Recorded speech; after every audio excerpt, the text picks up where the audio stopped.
Assalamualaikum warahmatullahi wabarakatuh. Perkenalkan, saya Anis Fitria dengan NIM 060403233057 dari kelas C semester 5. Di sini saya akan memaparkan materi yang berjudul Rencana Tindak Lanjut atau RTL dan pengembangan supervisi untuk memenuhi tugas UAS mata kuliah Supervisi Pendidikan dan Supervisi Manajerial. Saya akan mengulas 5 pokok penting yang menjadi inti pembahasan dalam materi ini. Yang pertama ada konsep rencana tindak lanjut atau yang disebut RTL dalam supervisi. RTL merupakan tahap penting dalam supervisi pendidikan yang memastikan hasil supervisi tidak berhenti pada laporan, tetapi benar-benar ditindaklanjuti. RTL disusun berdasarkan temuan supervisi seperti kendala pembelajaran, kelemahan guru, atau kebutuhan pengembangan profesional.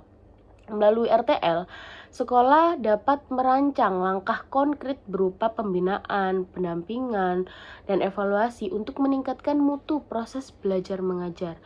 RTL menekankan kesinambungan antara evaluasi, refleksi tindakan, sehingga perbaikan pembelajaran dapat berjalan secara terukur dan berkelanjutan. Strategi implementasi RTL di sekolah atau madrasah itu ada beberapa strategi penting dalam mengimplementasikan RTL. Yang pertama, ada perencanaan kolaboratif, yaitu penyusunan RTL bersama kepala sekolah, guru, dan pengawas itu agar tidak lanjut sesuai kebutuhan nyata di lapangan. Dan yang kedua, pendekatan partisipatif di mana guru turut menentukan bentuk tindak lanjut seperti pelatihan, pendampingan, atau pengembangan metode pembelajaran. Dan yang tiga ada pendampingan berkelanjutan melalui coaching, observasi, diskusi reflektif, dan umpan balik yang membantu guru memperbaiki praktik mengajar secara bertahap. Dan yang keempat ada monitoring dan evaluasi terstruktur untuk memastikan rekomendasi RTL itu benar-benar diterapkan dan memberikan dampak terhadap kualitas pembelajaran. Dan yang ketiga ada monitoring implementasi RTL. Monitoring RTL itu adalah proses memantau sejauh mana tindak lanjut telah dilaksanakan.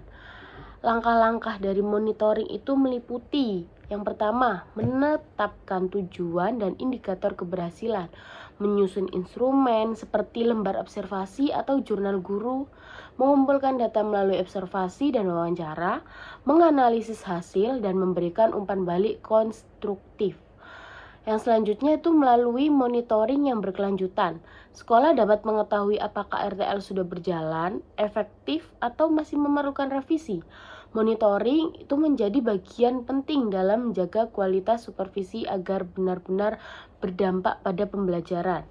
Yang selanjutnya ada pengembangan SDM melalui supervisi. Supervisi berperan besar dalam meningkatkan kualitas sumber daya manusia di lembaga pendidikan. Melalui supervisi akademik, guru mendapat bimbingan untuk meningkatkan kompetensi pedagogik, profesional, sosial, maupun penggunaan teknologi pembelajaran. Supervisi juga memotivasi guru untuk terus belajar, berinovasi, dan memperbaiki kekurangan melalui refleksi diri. Dengan demikian, pengembangan SDM tidak hanya berupa pelatihan formal, tetapi juga melalui proses supervisi yang sistematis, suportif, dan berkelanjutan. Selanjutnya ada peran stakeholder dalam implementasi RTL. Implementasi RTL tidak dapat berjalan efektif tanpa dukungan berbagai pihak.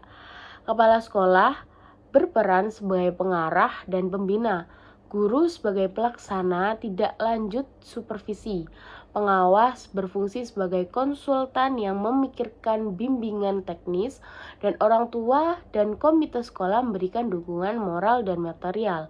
Sedangkan siswa sebagai penerima manfaat memberikan umpan balik terhadap proses pembelajaran.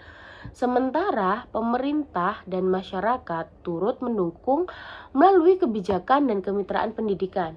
Sinergi seluruh stakeholder inilah yang membuat RTL berjalan efektif dan berkelanjutan. Kesimpulan pembahasan yang sudah saya paparkan adalah rencana tindak lanjut atau yang disebut dengan RTL itu dan supervisi yang terstruktur berperan penting dalam meningkatkan mutu berkelanjutan, mutu pendidikan melalui perencanaan kolaboratif, monitoring yang berkelanjutan, pembinaan guru, serta dukungan stakeholder. Supervisi dapat menjadi kekuatan utama yang menciptakan pembelajaran yang berkualitas dan berorientasi pada perbaikan berkelanjutan.